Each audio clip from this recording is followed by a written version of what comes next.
Hi, I'm Chad Ezekiel, and welcome back to another edition of Help on Demand Live. We're going to do a second follow-up edition here with Mark Neumeier of Magnification Resources. I'm here as usual with John Neumeier, and we're glad to have you back. Hey, I'm glad to be back. Thanks for having me. You bet. There's so many competing priorities, right? I think a lot of people today are trying to find a way to be present. When you're with a customer or you're with family or wherever you are, how are you present? Because we're trying to get away from our phones or other things and just show people respect and focus and attention, right? You're doing that with a customer. Meanwhile, your customer's meter's still running, right? The other side of it is customer wants something absolutely immediately. And I think, that's what we try to do is balance those two things in a fairly elegant way. I think it's, the point is to address both of those, really. Well, and it's, if you're doing any kind of marketing, or a lot of our customers do a lot of marketing, you want that return on investment. You don't want to lose a valuable lead. If that lead costs you $100 to generate or whatever the number is, it would be something that you want somebody to get back to you quickly. And in your world, it's somewhat, I would guess, sometimes your things, it's medical. So there tends to be a little more urgency maybe with those kind of things. It's a life-changing solution for the customer. It's a good customer for you. And how do we create a better customer experience for companies? You mentioned you're a small company, but it sounds like you're doing great things to help people and really change their lives. And so that's the kind of thing we want to be a part of. Tell it. In your world, Mark, and we've said magnification technology. For people that are watching this show, maybe don't know what that actually means, right? Can you describe some of the items that you offer as products to consumers out there if they're watching and said, oh gosh, mom hasn't been able to see for really good for 10 years. Can you give us kind of synopsis? Also, you might want to just throw on your website too, as people are watching this, they might want to jump on your website.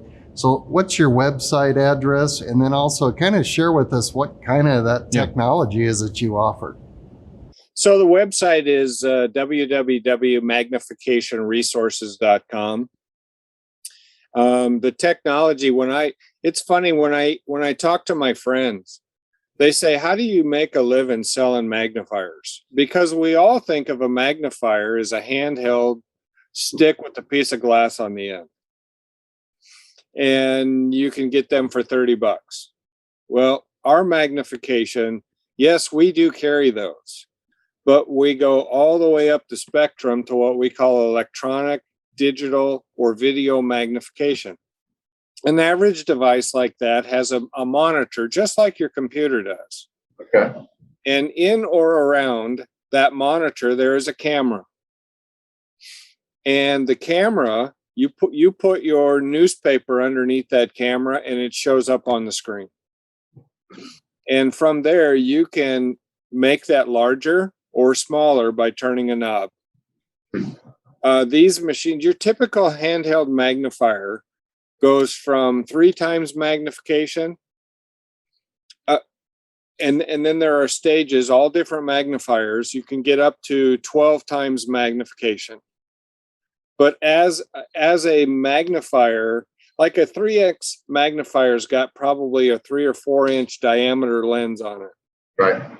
If you go to a 6x magnifier, it's about half that size, but twice as powerful. So as you get higher magnification, the diameter of that magnifier shrinks down. So you might be seeing the letter much bigger, but you're seeing fewer letters. I see. Very tedious for a person with a true low vision eye condition and very difficult to read. So somebody somewhere created electronic video magnification where the camera sees the document, displays it on the screen. Now by turning a knob, you can go from 3 times magnification all the way up to 70 times magnification. Wow. And anywhere in between. So unless a client is totally blind, we can help them see images and read and write again by adjusting that magnification.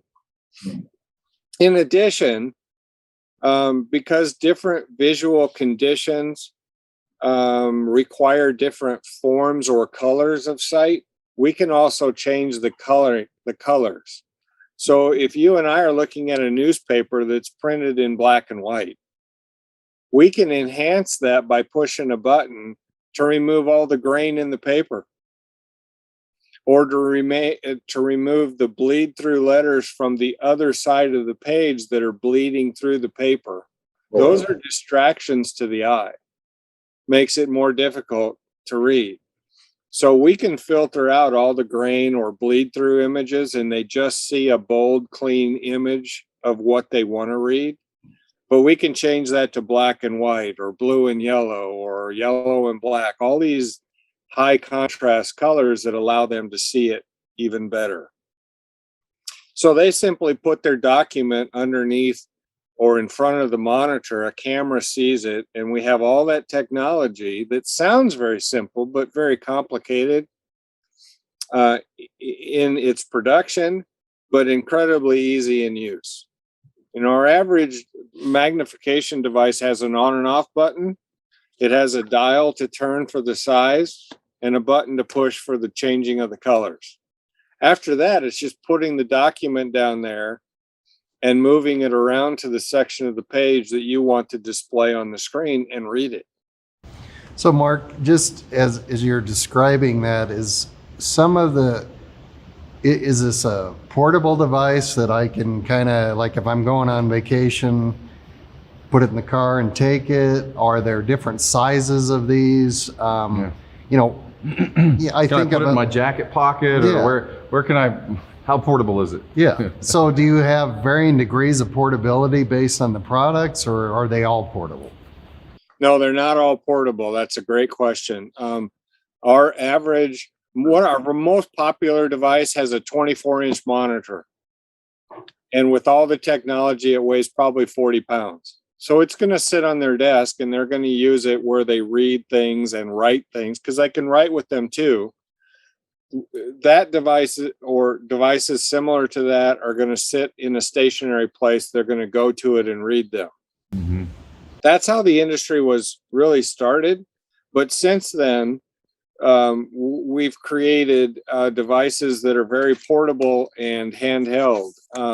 For example, I've got in my hand a version of it does everything that I just described to you in the big machine, but now it's a portable handheld device that runs on battery, and I can take it with me to the grocery store. That's cool. Yeah. But then there's literally sizes and configurations all the way up to 27-inch screens. This one that I've showed you has a 4.5-inch screen. They go to from 4 to 7 to 12 on up the spectrum. It's just dependent upon what the client's needs are and where they want to use it. Mm-hmm. And we can fulfill that need. Now we've merged onto those devices that will also talk to you and read the information out loud to you. So that's really cool. So what, I mean, obviously reading as an application, what are you seeing a lot of your customers using it for? I mean, I have some visions in my mind of how to use it, but I'm just curious of, you know, reading a newspaper. First of all, not many newspapers out there anymore, but what other kinds of things are they using your technology to do?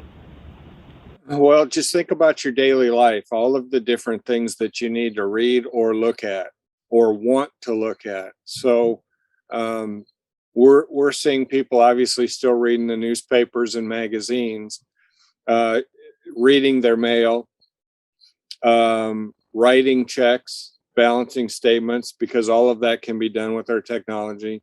Think about a medication bottle, and not only picking up a bottle of medicine, but you have to make sure that it's the right medicine before you ingest it. Think about how small that print is on those bottles. Labels on cans. I've got a client that before we met, he would grab food in a can off the shelf. He lives by himself. And he had to open the can, stick his finger in and taste it to figure out what it was because he couldn't read the label on the can. Wow. Gosh,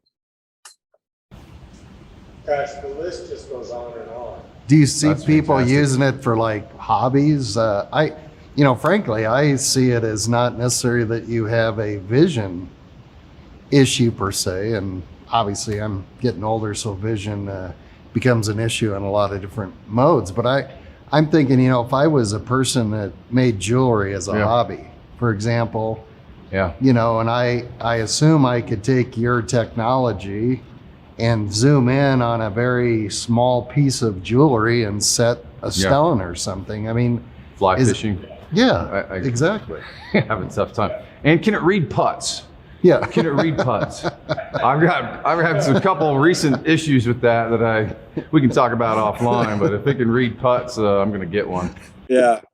No, it can't read putts, but it is interesting that there's a local group here that's a group of coin and stamp collectors. They're not visually impaired, but they want to see the details. And our devices can show you scratches and imperfection in coins that your eye can't see. Yeah. I do have a client that ties lures for fly fishing. Yeah. There you go. He has no visual impairment, but he has one of our devices that he sets there and is able to do that. Well, and some of them get so small that that's how I discovered I needed glasses. I was standing in the Madison River in Montana, and I realized that it was going to be luck for me to get 7x line into a super small bug, and I came back and got glasses. So it would be very good for that as well. Yeah, it would. But getting back to our average client, they can't. If you go to your grandmother's house and you have pictures of something, your children or something that you want to show to her, and you have it on your smartphone, it doesn't matter how much you take your fingers and spread that apart, that still doesn't help her see it. But if you take that smartphone and put it underneath one of our devices, now she sees it in full living color. That's awesome. How does your technology, I'm thinking of evolving technology, and with our company, we're always trying to be on the cutting edge and updating and making changes and enhancements based on customers' needs.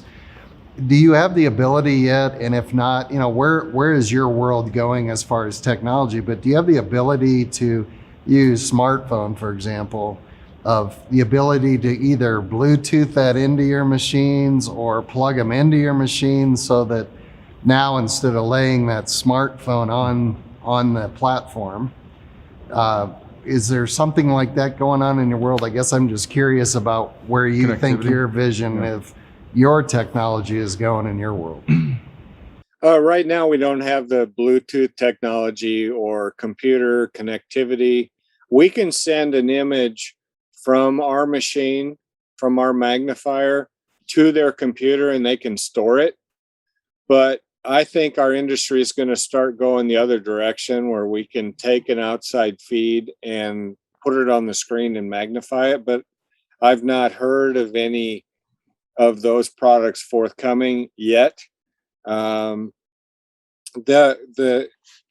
manufacturers are very closed-lipped when you're talking about what's on the horizon.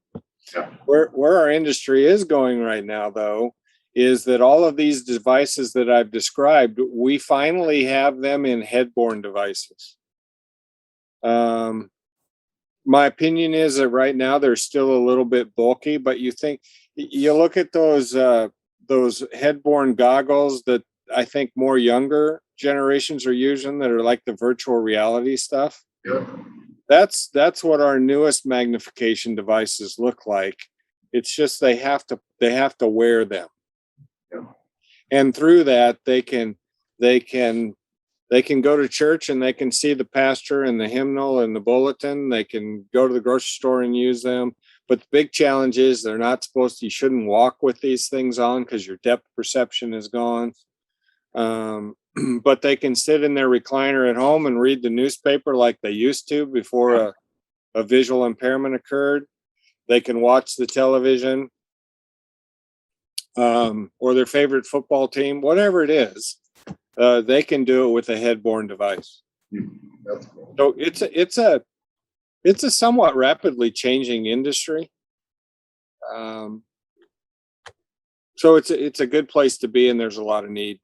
You touched on it early on when we started to talk to you again, and I don't think we spent quite enough time on it, but what are, as you're prospecting every day in your world, obviously the individual person is your client, meaning that I assume senior centers, what are other businesses you cold call on or prospect to daily that has a need for you? Because I have a vision some of those customers are now watching the show and going, gosh, I never thought of using it in our business. So what would be some of those other applications or companies?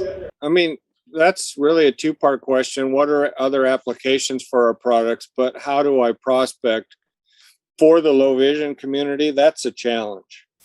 There's a very small group of people for us to prospect to, because there is no way to figure out who on the block has vision trouble. All right. So we can't go door to door and knock on doors and say, let alone you'd get shot for doing that today. But the eye doctors are our centers of influence. Yeah. There are low vision rehabilitation programs. There are state agencies that deal with visually impaired. And we just hope to be in that realm that those people know about us. The thing that helped me early in my company's existence is going to the retirement centers, not necessarily nursing homes, although they need us, but the retirement communities. They all have activity directors, and they're always looking for things to inform or entertain their residents. So we do, we just call them show and tells, where we bring in a variety of devices and come in and talk to them about them and let them see them and try them. It's not a sales opportunity. It's just a show and tell. We don't even talk dollars and cents with them. So that's the bulk of our business is coming from those places, those centers of influence. When I think about marketing this to other applications, then it's cold calling on factories to talk about their quality assurance programs by using visual inspection. Crime labs and forensic pathologists, they're another avenue for us to take. They use our equipment, and most all of these people that I've mentioned in all applications have no idea that technology like ours exists. I tell people that we're one of the best kept secrets in the country, this kind of technology. Is there a medical use for this, like say intricate surgeries, or do they have a different solution? Yeah, they have other solutions. Generally, they're a much more technical application. You think about my dentist wears electronic magnification on his forehead when he's working on my teeth. And we have devices that'll do the same thing. Mm-hmm. But I don't know what the reason is, but they have a whole other much higher technical product for those applications. It would seem like they don't need maybe as much of a magnification, but within a range. It needs to be great within a certain range, right? Right. Yeah. Okay. Cool. Just kind of an opportunity for you, if somebody wants to reach out to you, how do they do that? I mean, you gave out your website, certainly repeat that, but how do they get to you? Well, our toll-free number is 1-866-278-1850. That will definitely get you to us. Please leave a message if we're not able to immediately answer, and we will return the call. Magnification Resources, again, is the website, and they can send an email to sales@magnificationresources.com if they'd like. That's probably the three best avenues. Visit the site, send an email, or give us a call. Okay, sounds good. Well, we appreciate your time. There's a lot of information that we've gathered today, so we may ask you to come back at another time to potentially share some updates or continue conversation as we've had today. So again, thank you very much for joining us, and best of luck. It sounds like your business is doing great, and look forward to potentially talking to you in the future. Yeah, and I want to say thanks to you too. And I'd like to look more into how your firm can benefit mine. Sounds great. Let's do it. Yep. Very nice to meet you, sir.